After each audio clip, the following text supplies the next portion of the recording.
deluxe treehouse, really, isn't it?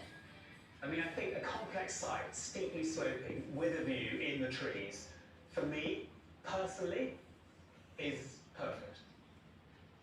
I want to go and find out how it actually stands up here. I'm going in. There's no road access here, but hopefully the house will be worth the hike.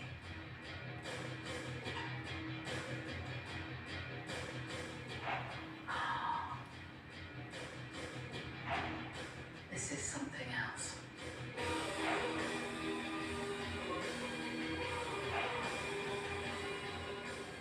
I've seen houses built into rock, but this is the first rock I've ever seen that's built into a house. This has got to be one of the most exciting rooms I've ever been in. And not at all what I expected. Just look at that! The fact that it just slides into that concrete fireplace. But this is incredible. This rock, you can see the strata all the way through, and it acts as a backplate here on the fire, so the heat will bounce off into the room. This is so thrilling to be in.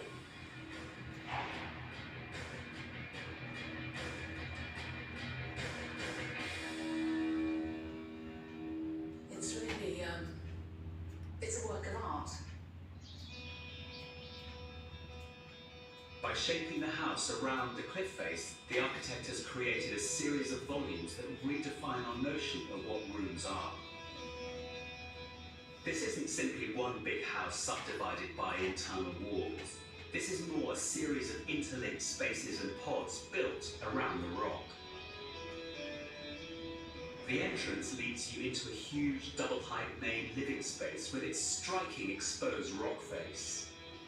Then, traversing the mountain, is a dining area and an open-plan kitchen that flow out onto a deck and an infinity pool that overhang the cliff face. And of course, there's a sauna. A level up, held up on timber columns, are 5 bedrooms with their own balconies, a green roof, and those incredible views across the fjord. Look at this.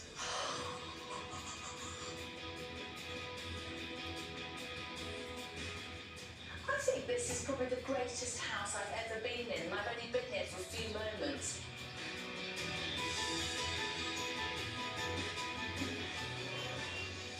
What have we here? I don't know. Yes, I do know. It's a sauna. Something interesting at this house. The man responsible for this design is Jan Jensen. Products have earned him an international reputation. His work draws on Norwegian modernism while connecting deeply with the landscape. This is a steep slope with masses of trees, a dense tree canopy, limited access.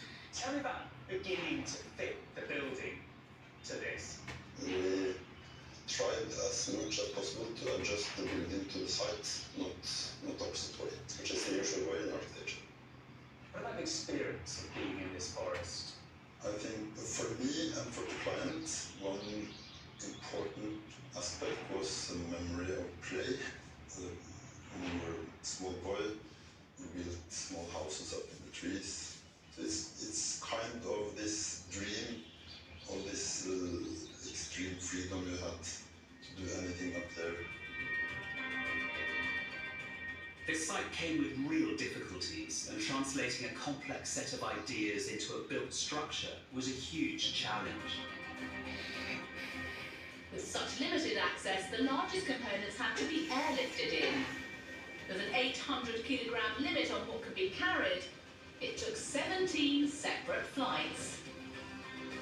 And just getting the scaffold up in this tricky terrain was an achievement in itself.